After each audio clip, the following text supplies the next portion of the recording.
Welcome to week 6, lecture 2. We are going to talk more about rotational motion. This comes from chapter 8-3, 8-4, and 8-5. We're going to talk about rotational quantities as vectors,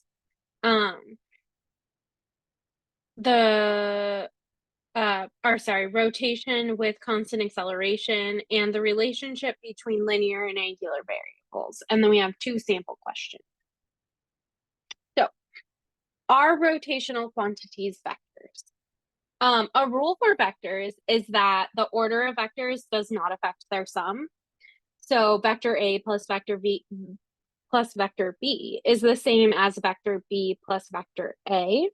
And we can test this for angular displacement by rotating our book, in this example, about 2 different axes and then changing the order. So first we'll rotate it 90 degrees about the x-axis. And then, so that gives us this when we do that rotation. And then we'll rotate it 90 degrees about the z-axis. And we ended up with our book oriented like this.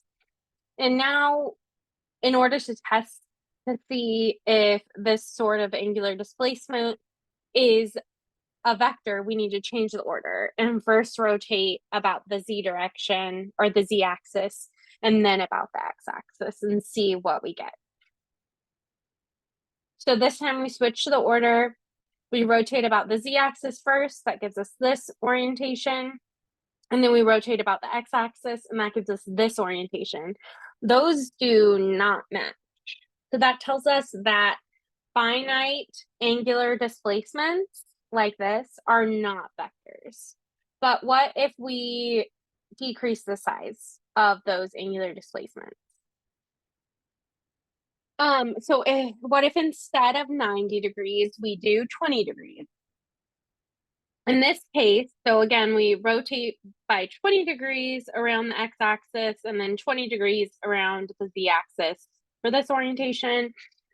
And then we switch that around and do 20 degrees around the z-axis and 20 degrees around the x-axis. These are much closer in the final position. So this tells us that the smaller we make these displacements, the closer they are to being the same in the end. So that means if we make them infinitesimally small, they act as vectors. Or d phi 1 plus d phi 2 equals d phi 2 plus d phi 1. Those act as vectors. So they just have to be small enough. But this also means that quantities defined by infinitesimal angular displacement can also be vectors. So for example, the instantaneous angular velocity, or just angular velocity is really what we call it, is defined by this infinitesimally small angular displacement because it's given by the time derivative of the angular position. So the angular velocity is a vector. Instantaneous angular velocity, but still. And we define the angular velocity vector along the axis of rotation.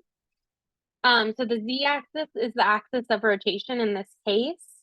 And so the vector of the angular velocity points along that axis. And to get the direction, because I'm showing, it shows that it's pointing up, but it could also point down. And that direction comes from the right-hand rule, or really a right-hand rule. There's a lot of right-hand rules in physics, and we're going to learn another one in the next lecture. So the direction just comes from, make sure it's your right hand. I guess for you, it would look like, I think that, yeah, looks like it's my right hand. My left hand, but it's fine. So curl your fingers in the direction of the rotation. So in this case, it's rotating counterclockwise. So your fingers should go counterclockwise, and then your thumb is pointing in the direction of the angular velocity. And then this is, so the same thing is true for angular acceleration, including the direction depending on if the rotation is speeding up or slowing down. For our example here, let's say it's speeding up so that the angular acceleration is in the same direction as the angular velocity. That would imply that it also points up. But if the rotation is slowing down, then the angular acceleration is clockwise, I'm sorry. And then it would be pointing down. Now I'll try and remember to show you with my left hand, but please do it with your right hand.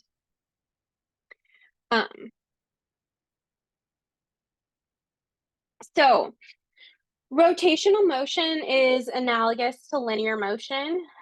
We can even use the same kinematics equations with our angular variables.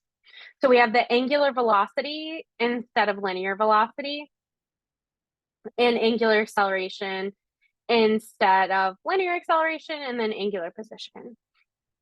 And these are just like our kinematics equations are for constant acceleration. These are constant angular acceleration. Now we can also look at how the linear and angular variables relate to each other. So we can start with this motion of our object. So we have our object, it's traveling over an angle phi. And let's look at the motion of like a point near the end, P here. And so that point is a distance r from the axis of rotation. And it covers an angle phi, but the actual distance traveled is s. And that's just the arc length of the rotation. So the arc length, or the distance traveled, equals the angle covered and the distance from the axis of rotation. And sorry, I got distracted. We can take the derivative of this equation with respect to time.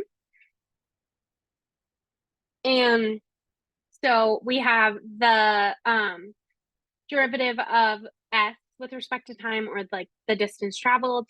And then we are assuming that our point is not moving along the object. So it's not getting closer to the axis of rotation, it's staying in the same spot.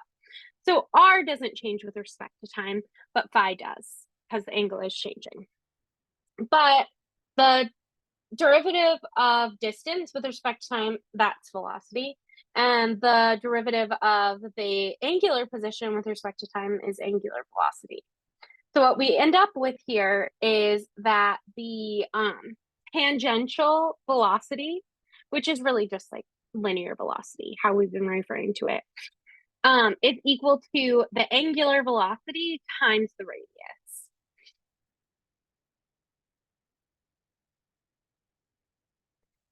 So, and then we can start from this same equation that the tangential velocity equals the angular velocity times the radius, but then take the time derivative of this and the time derivative of tangential velocity or the derivative of tangential velocity with respect to time is tangential acceleration.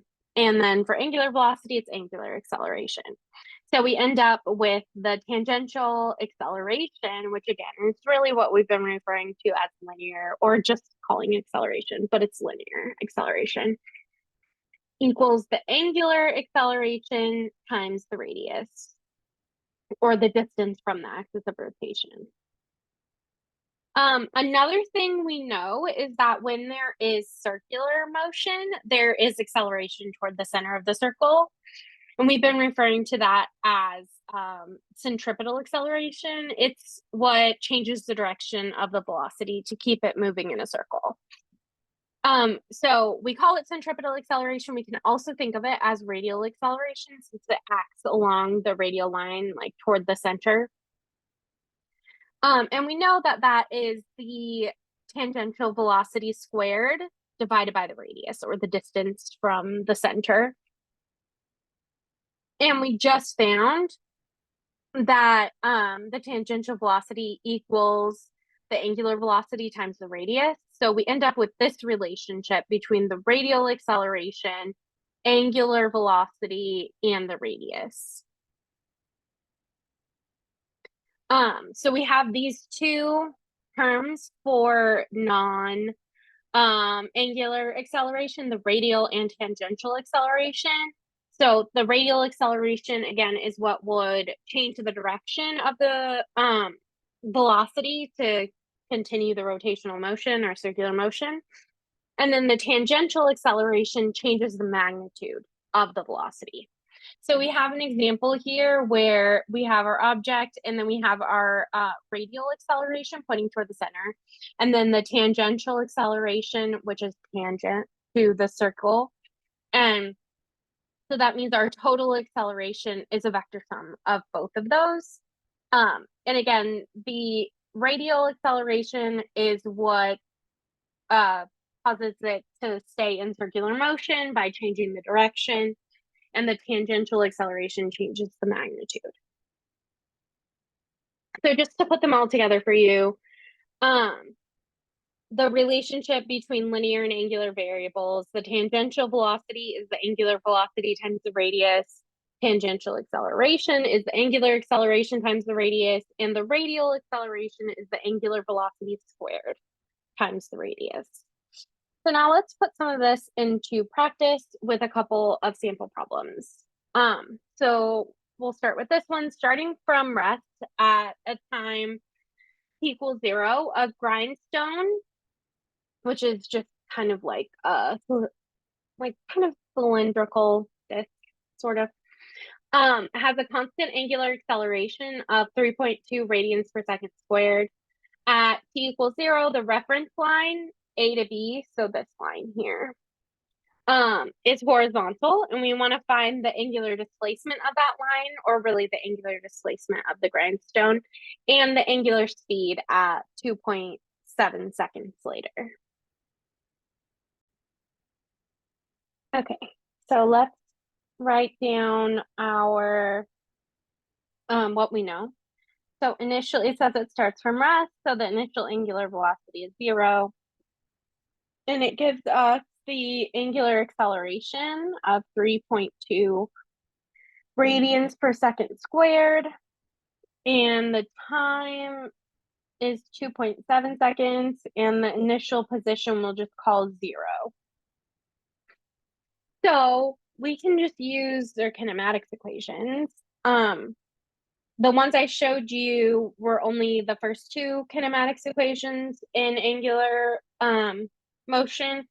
So only the long kinematics equation had angular position in it. So let's look at that one. Final angular position equals initial angular position plus, sorry, I'll write this as initial instead of not. I don't need to mix my subscripts. Plus the initial angular velocity times time plus 1/2 angular acceleration times time squared. So I just said that's 0, this is 0. And so the final position, angular position, is just given by 1/2 the angular acceleration times the time interval squared. So 1/2 3.2 radians per second squared times 2.7 seconds squared. And this is 11.7 radians. And we will just leave it as radians. You can also find out how many revolutions that is by dividing it by 2 pi.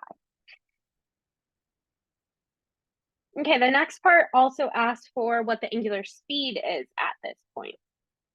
So then we'll just use that other angular kinematics equation where the final angular velocity equals the initial plus the angular acceleration times the time. And again, this is 0. So it's just the angular acceleration times the time. So we get 3.2 radians per second squared times 2.7 seconds. And this gives us the final angular velocity of 8.6 radians per second. Okay, so that is the first example problem, not like a ton, but showing that it's very similar in using the kinematics equations that we've already used, just with rotational variables in different units. But let's do the next part. So it's the same situation, but they tell us that the radius is 0.24 meters or 24 centimeters. And they want us to find the tangential speed of a point on the rim, the tangential acceleration of a point on the rim, and the radial acceleration of a point on the rim at the end of this 2.7 seconds. And then they want the same thing for a point halfway to the rim. So at 2.7 seconds, we just found that the angular velocity is 8.6 radians per second. And then they gave us the angular acceleration before, which was 3.2 radians per second squared. I think that should be what we need. Maybe I'll also just write what the time is too, just to be safe. Time interval of 2.7 seconds. Okay, so let's write out those equations. So it wants tangential speed or velocity, which is the angular velocity times the radius. Then the tangential acceleration, which is the angular acceleration times the radius. And then the radial acceleration, which is the angular velocity squared times the radius. So we just have to plug in things for that. So for the tangential velocity, the angular velocity is 8.6 radians per second times 0.24 meters.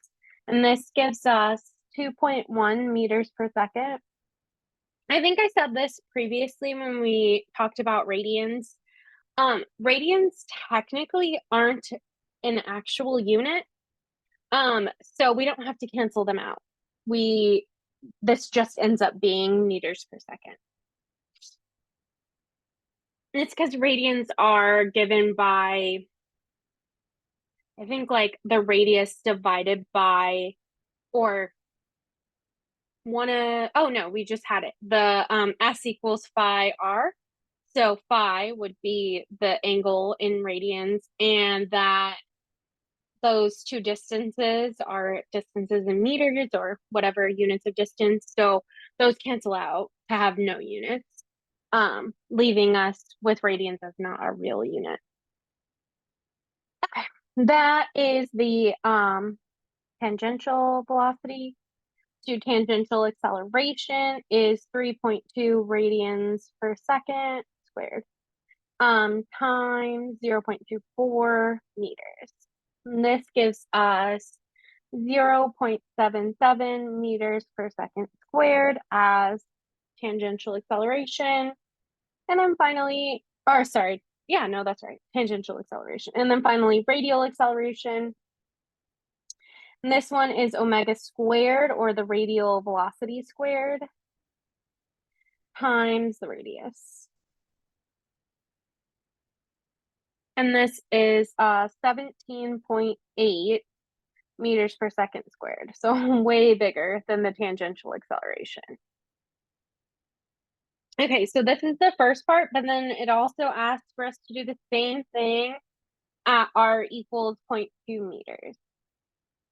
So let's do that. And again, the only thing that's changing, or sorry, not 0.2, 0.12 meters, half the distance.